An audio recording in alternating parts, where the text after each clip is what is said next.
Yeah, I'm at the top of the globe. I got the torch, we about to burn down the thrones. We need a change.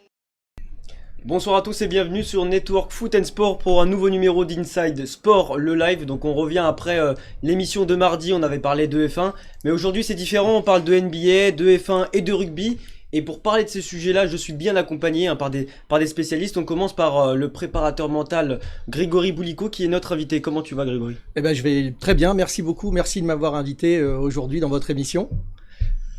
Si tu peux te présenter un peu en quelques mots. Ok, bah j'ai 47 ans, je suis coach en développement personnel et préparateur mental. En fait, on accompagne des dirigeants, des managers et des sportifs de haut niveau dans l'optimisation de leur performance. C'est super, on rebondira sur la préparation mentale. Désolé, avec, mais il y a pas trop de sportifs de haut niveau sur le plateau, donc je suis vraiment désolé. On aurait pu, on s'est fait un ligament croisé. Quoi que Vivien peut-être. Mais voilà. Allez, je rigole. Sans tendon d'Achille, on sait. On rebondira sur la préparation mentale par rapport au sujet qu'on va aborder. Et puis et au niveau du rythme, Grégory, quand des joueurs comme ça sont ils attendent la reprise, c'est vrai que la NBA c'est un des sports qui prend du temps au niveau de la reprise. On a vu d'autres sports reprendre, notamment la F1. Comment psychologiquement les joueurs encaissent ça? C'est compliqué quand même. Alors c'est pas évident parce qu'on a réajusté les objectifs avec les athlètes au fil du temps, d'abord sur 4 mois et encore une fois il y a eu deux fonctionnements entre certaines fédérations qui ont le basket en France par exemple ont arrêté, il restait 4 matchs et ils ont pris la décision d'arrêter, mais il y a plein d'autres sports où on est dans la certitude et on n'a pas les échéances encore. C'est sûr que mentalement c'est pas évident dans le sens où la motivation elle est liée à un objectif et quand l'objectif il reste assez abstrait, on est dans une situation plutôt complexe pour les joueurs, même si ce sont des joueurs professionnels et ils savent typiquement dans ce schéma-là qu'il faut avant tout se concentrer sur ce qu'ils maîtrisent et là dans ce type de décision ils n'ont pas la totale maîtrise bien évidemment de la situation.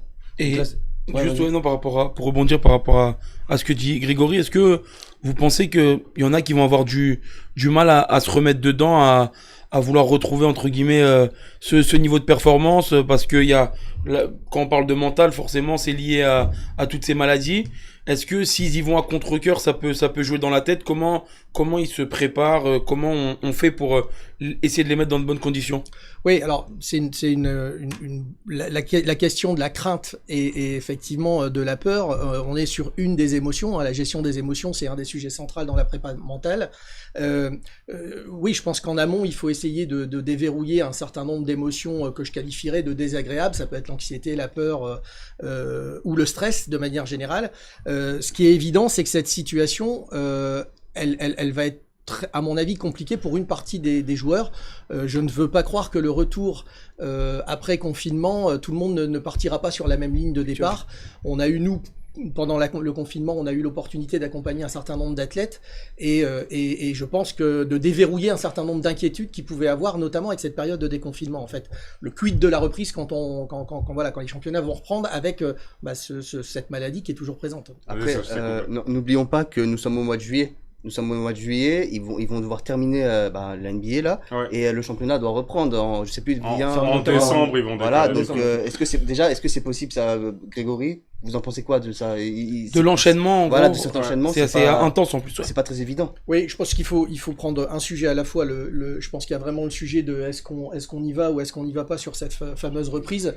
Et ensuite, on aura l'opportunité de se reprojeter de toute façon sur la saison d'après. Mais en termes d'objectifs, c'est très difficile de les emmener sur deux objectifs qui, pour moi, sont en plus deux objectifs différents. On aura certainement la période des transferts en plus entre les deux, qui risque de modifier un certain nombre de choses, notamment sur l'aspect mental du collectif, puisqu'ils auront peut-être moins de vécu en décembre. Les équipes auront moins de vécu en groupe en décembre qu'elles ne peuvent l'avoir aujourd'hui au moment de la reprise, quoi. Mais okay. Alors je vais juste rappeler aux téléspectateurs qu'aujourd'hui on a Grégory Boulico dans l'émission. Grégory, c'est un préparateur mental, donc si vous avez des questions à lui poser, vraiment n'hésitez pas, et ce fera un plaisir d'y répondre ou pas. Renaud, reprend son ancienne star qui avait gagné deux championnats Alonso a-t-il encore le niveau, sachant qu'il a 38 ans? Ça, c'est la grande question. Et surtout, revenir après, depuis fin 2018, revenir, est-ce que ça peut être compliqué à gérer, Grégory? Oui, je pense que Fernando Alonso, c'est un grand champion. Je pense que c'est une bonne nouvelle pour Renault, puisque c'est quand même le dernier qui a ramené, je ne sais plus si c'était 2005-2006 ou 2006-2007, les 2 derniers titres à l'écurie française. Ce qui est, je pense, une bonne nouvelle. Après, c'est un grand champion de 38 ans. On a vu dans certains sports je pense qu'il a l'art de la préparation et qui sera certainement compétitif, même avec ses 38 ans. Ça, j'en suis intimement convaincu, sachant qu'il y a d'abord le pilote en tant que pilote numéro 1, mais je pense qu'il doit y avoir aussi un gros travail qui va être effectué avec lui sur le deuxième pilote et puis sur tous les pilotes d'essai qu'on a dans l'écurie Renault. Donc cette décision, elle est mûrement réfléchie, c'est pas quelque chose qui a été C'est le sentiment que j'ai à la lecture des annonces en fait qui ont été faites effectivement sur son retour. Oui. Oui, je voulais juste rajouter, ça me fait un peu penser à certains grands champions qu'on a peut-être en foot, par exemple, on en a entendu quelques-uns s'exprimer d'ailleurs entre le Real Madrid et Lyon dernièrement, qui ont comme volonté de partager et de renvoyer un peu l'ascenseur à l'écurie, en l'occurrence, qui l'a fait connaître, puisque ces 2 titres, il les a eus avec Renault. Et j'avais un peu le sentiment, quand j'ai entendu cette annonce, qu'il pouvait y avoir aussi un bout de quelque chose comme ça, pour continuer à développer finalement Renault avec les nouvelles réglementations qui arrivent, que c'était un juste retour finalement de revenir où il a appris et où il a été un grand champion en fait. Et je vous rappelle que nous avons le préparateur mental Grégory Bolico sur le plateau, et n'hésitez pas à lui poser vos questions. Et justement, Grégory, pour clôturer ce sujet, un champion comme Fernando Alonso à cet âge-là, est-ce qu'il a encore besoin de quelqu'un pour le guider mentalement, même s'il a son équipe autour de lui à 38 ans? C'est une excellente question. Chaque athlète a un mode de fonctionnement différent. C'est sûr qu'avec le temps, on apprend à se connaître, mais l'environnement qui est un des sujets majeurs quand on travaille en préparation mentale, il peut avoir une bonne expertise de sa connaissance, de son estime de soi, mais l'environnement, il évolue. Et typiquement, si on reprend l'environnement de 2006-2007 et l'environnement actuel, où effectivement, je suis assez d'accord, il va arriver avec un certain nombre d'attentes, ça va être un peu différent. Et je fais l'hypothèse que, en termes de mental, il y aura peut-être effectivement un travail ou en tout cas un certain nombre de réglages à faire, notamment émotionnellement, dans l'approche du championnat qu'il va avoir. Après, on a parlé tout à l'heure d'adaptabilité avec les règles. Ça, je pense que c'est une des forces des grands champions. Ouais. Et typiquement, quand on est encore pilote de Formule 1 dans une écurie à 38 ans, je pense que il a dû faire preuve tout au long de sa carrière d'adaptabilité. Et je pense que du coup, ça va être une qualité pour lui.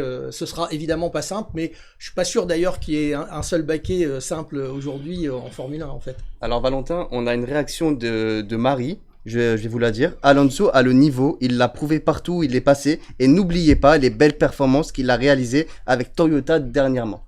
Donc ici, là, Abdel. Ouais, non, moi Excuse-moi de t'avoir réveillé. Non, parce que en fait, j'ai une Abdel, t'es sur la fin. Attends, non, parce que moi j'ai une question par rapport à. Fatigué, pas du tout, moi j'ai toujours une question pour Grégory.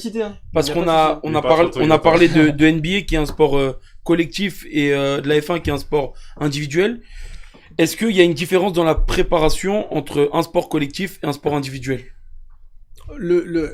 Alors, comme je l'ai dit dans la présentation, je suis coach en développement personnel, donc j'accompagne réellement la personne dans son développement. Et puis parallèlement, j'ai cette double casquette de préparateur mental. Et le préparateur mental, il va travailler évidemment sur l'athlète, mais sur la performance de l'athlète. Oui, il y a une différence indéniable dans le mode de fonctionnement et dans l'environnement, puisque du coup, l'environnement, c'est un environnement où je partage un certain nombre de choses avec le collectif, ou alors c'est un environnement où je suis seul dans mon projet, en fait. Maintenant, dans la démarche de travail mental et dans la décision qu'ont aujourd'hui les athlètes de se faire accompagner, je suis pas certain qu'il y ait énormément de différence. Si ce n'est une, c'est quelle est ma place vis-à-vis du collectif, et on pourrait peut-être pousser un petit peu plus loin, quel pourrait être le regard des autres vis-à-vis de moi dans un cadre de fonctionnement collectif. Mais autrement, le travail de développement, et on travaille chez GB Consulting avec un certain nombre de basketteurs. C'est un travail qu'on fait sur l'athlète en tant que tel. Et puis après, oui, la question de quelle est ma place dans l'équipe, elle arrive. Mais là, on fait aussi confiance aux coachs qui sont à même de pouvoir effectivement, travailler efficacement, on va dire, avec les différents joueurs de leurs équipes. Donc on parlait de la NBA tout à l'heure et des joueurs qui attendent, on va dire, une décision. Là, c'est plus les clubs pour être fixés sur quelques décisions. Voilà, comment les clubs peuvent se positionner puisqu'ils sont pas encore fixés sur leur sort sur certaines choses, même les ligues qui doivent être créées. Comment? Oui, alors sur les clubs, c'est un petit peu plus. C'est plus collectif et plus global, c'est plus oui, compliqué. c'est un petit peu plus compliqué. Après, c'est sûr qu'il y a un moment d'incertitude. Je suis assez d'accord sur le fait que s'il veut pas s'exprimer, enfin en tout cas s'il refuse le débat, on est purement dans de la stratégie, je pense. Après, c'est vrai que pendant son premier mandat, il a mis un certain nombre de sujets qui viennent d'être évoqués sur la table. La professionnalisation du rugby, c'est quelque chose qui est pas simple. On a parlé des droits TV, mais on est dans le cœur du sujet et c'est vrai malheureusement dans beaucoup de sports. Je pense qu'il y a beaucoup d'attentes aujourd'hui des clubs sur ce sujet-là, qui est de dire effectivement comment on prend réellement le virage de la professionnalisation et comment effectivement on essaie de jouer entre l'hémisphère nord et l'hémisphère sud pour essayer à la fois d'aller chercher des choses qui fonctionnent plutôt bien chez eux et puis essayer de les ramener chez nous et de développer les clubs. Parce que je pense qu'il y a énormément de jeunes qui sont on le voit dans les écoles de rugby qui aimeraient finalement avoir un fonctionnement. Il y a du potentiel, ouais. Voilà, qu'il y a du potentiel comme dans le foot et je pense que la professionnalisation, elle sera pas simple. Et je pense que pour tous les présidents de fédérations comme Bernard Laporte, dans ce moment après Covid, on parlait tout à l'heure des changements qui vont peut-être être opérés. Ça risque de pas être simple, notamment d'un point de vue budgétaire. De rugby, on passe sur les questions. Voilà, on va poser des questions à Grégory Boulico sur la préparation mentale dans le sport. Donc, Walid, tu poses la première question. Alors, Grégory, quand on est un athlète de haut niveau, même de très haut niveau, qu'on se prépare pour les Jeux Olympiques et qu'on arrive et là d'un coup le confinement il tombe, boum, qu'est-ce qu'on se dit à ce moment? Qu'est-ce qu'on fait? Alors, quand on se prépare pour les Jeux, déjà il y a eu, si on prend le rétro-pédalage, il y a eu plusieurs semaines où on s'est dit les Jeux vont avoir lieu, où on a eu des déclarations du CIO en disant nous organiserons, voire du comité japonais. Et puis il y a eu ce moment où effectivement on a vrillé, lié évidemment et certainement une sagesse liée au Covid. Et là, dans la tête des athlètes qui étaient en lice pour aller au jeu, c'est devenu un petit peu plus compliqué.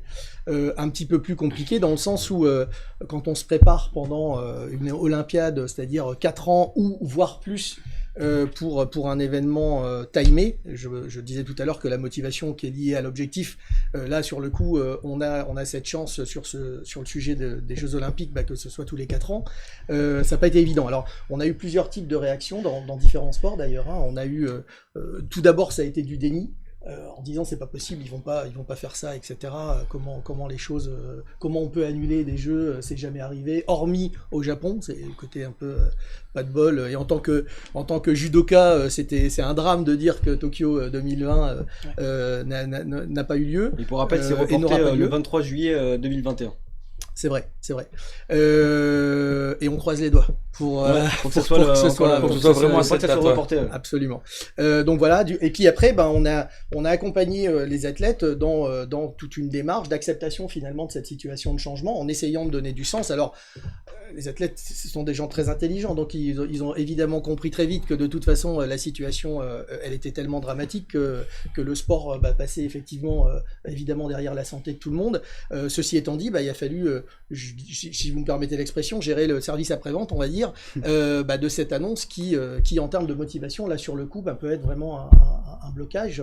Et on a vu des athlètes sur qu'est-ce que je vais devenir, comment les choses vont évoluer, est-ce que je serai toujours là dans 4 ans? Alors, dans 1 an, mais il y a aussi une petite voix derrière qui dit oui, mais alors 2021, ça veut dire qu'il y a Paris 2024. Est-ce que certaines fédérations ne vont pas essayer de pousser certains jeunes pour qu'ils soient un peu plus aguerris dans leur 2e Olympiade? Ça, voilà, c'est pas évident. En tout cas, c'est une situation qui est inédite. Et donc, face à une situation inédite, on a découvert finalement que d'un point de vue mental, c'était effectivement pas évident de vivre cette situation. Oui, puis il faut pas oublier que dans certaines fédérations, les sélections n'avaient pas encore été annoncées en fait. Donc il y a des gens qui étaient aussi en attente de ces sélections. Donc pour certains, ça effectivement, pour répondre à Walid, une opportunité, je pense que. Mais on a aussi d'autres personnes qui ont subi plus la situation et avec qui il a fallu faire un travail justement d'acceptation du changement parce qu'il faut réorienter très vite finalement sur la projection de 2021. Et là, dans les athlètes, on a des gens qui ont réussi très vite à basculer sur cette nouvelle date et se reprojeter 16 mois plus tard, puisque ça a quand même été annoncé début mars. Et d'autres, en revanche, où le travail continue parce que où il n'y a pas encore de sélection officielle, où il va falloir aller rechercher sa sélection, quoi. Mais c'est une belle histoire quand même. Oui. Et vous aussi, chez vous, n'hésitez pas à nous dire ce que vous en pensez, et on se fera un plaisir de débattre avec vous. Deuxième question, Grégory. On sait que la préparation mentale prend de plus en plus d'importance dans le sport ou même en dehors. Quelle place la préparation mentale a-t-elle pris pendant le confinement ? Alors, la période de confinement a pas été simple. Nous, on est resté en contact avec nos athlètes. On a continué à faire des séances. Alors évidemment, un peu moins fréquentes que d'habitude, mais on a continué à faire des séances. Je pense que il a fallu faire ce travail de deuil qu'on évoquait pour certains et puis de projection pour d'autres. Encore une fois, il y a vraiment eu deux types d'accompagnement. Des athlètes comme le basket, avec une fédération qui annonce une fin, et donc du coup, où l'athlète peut facilement se reprojeter sur la nouvelle saison, et donc sur un nouveau club peut-être, et puis une nouvelle histoire à raconter, et puis d'autres athlètes qui en revanche sont en attente.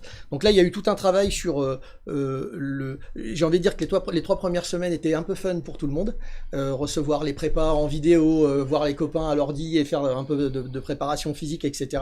Et puis la deuxième partie, le deuxième mois, là, ça a été un petit peu plus rock'n'roll, où là, les athlètes ont commencé à se poser un peu trop de questions et il a fallu travailler sur les objectifs notamment et essayer de définir des objectifs au mois, à la semaine et d'essayer de se projeter dans une saison future puisque on a très vite compris qu'il se passerait rien sur l'été ou très peu de choses hormis une reprise. Donc voilà, ça c'est ce que je voulais dire. Et la deuxième chose que je voulais dire, c'est qu'on a aussi des athlètes qui on a fait un stage, par exemple hier dans nos bureaux à Paris. On a fait un stage avec des athlètes qui nous ont dit, nous la préparation mentale, on est venu à ton stage parce que pendant le confinement, j'ai pris le temps d'aller creuser un peu le sujet.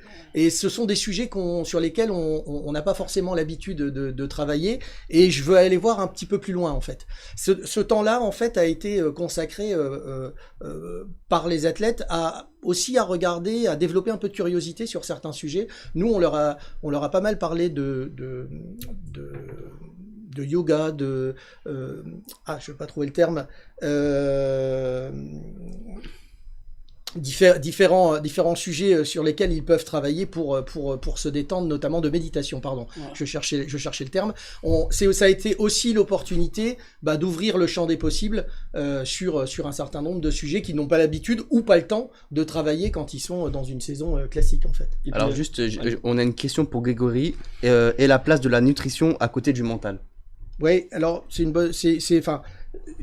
je sais pas si on parlera de performance au sens large du terme, mais j'ai pour habitude de dire que dans la performance, il y a un certain nombre de choses et dans cette performance, on a la nutrition, on a le physique, on a le mental et toutes ces choses sont importantes pour pouvoir arriver à un niveau de performance en fait. Et à mes yeux, au même titre que le sommeil, au même titre que la récupération, et à mes yeux, je fais pas partie de ces préparateurs mentaux qui sont convaincus que le mental c'est 90% de l'histoire. On peut avoir le meilleur mental du monde, si on n'a pas le physique à côté, si on n'a pas la technique, et on le voit dans plein de sports, il manquera un bout. En revanche, le mental c'est une valeur ajoutée ? Oui, c'est une valeur ajoutée, et je pense que ça permet de faire passer un cap.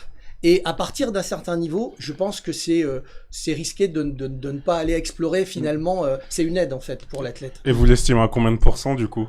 J'aime pas mettre des pourcents en fait. Oh, non mais c'est pas pour ça. Entre nous. Allez, entre nous.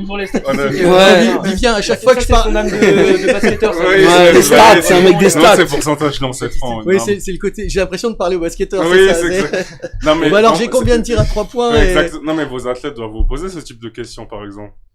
C'est Non. différent. Je pense que c'est très difficile. Non, plus sérieusement, c'est difficile d'arrêter un chiffre. Pour D'accord. une raison simple, c'est qu'il y a des gens qui en ont un peu plus besoin. Qui ont On a des comment prédispositions, comme dans le physique ou comme dans la technique, qui sont différentes. Et l'intérêt de ce métier, c'est que chaque athlète est différent. Et que, du coup, notre approche, elle est vraiment personnalisée. On n'a pas d'autres possibilités, en fait.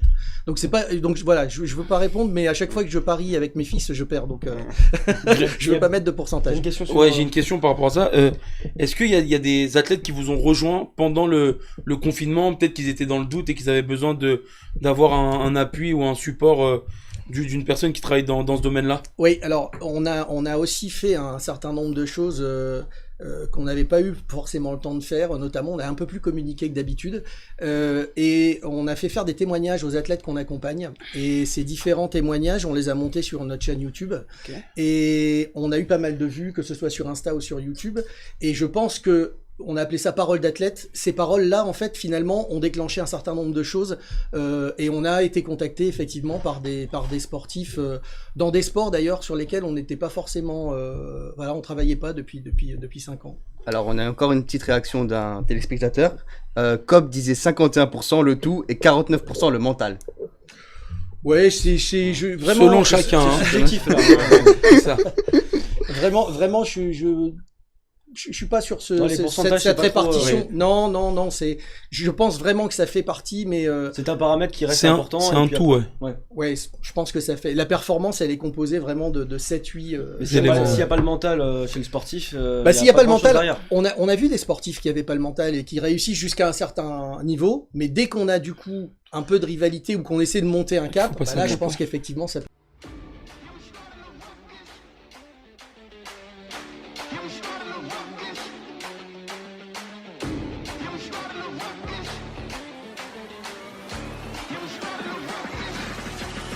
Yeah, I'm at the top of the globe. I got the torch. We about to burn down the thrones. We need Peut bloquer.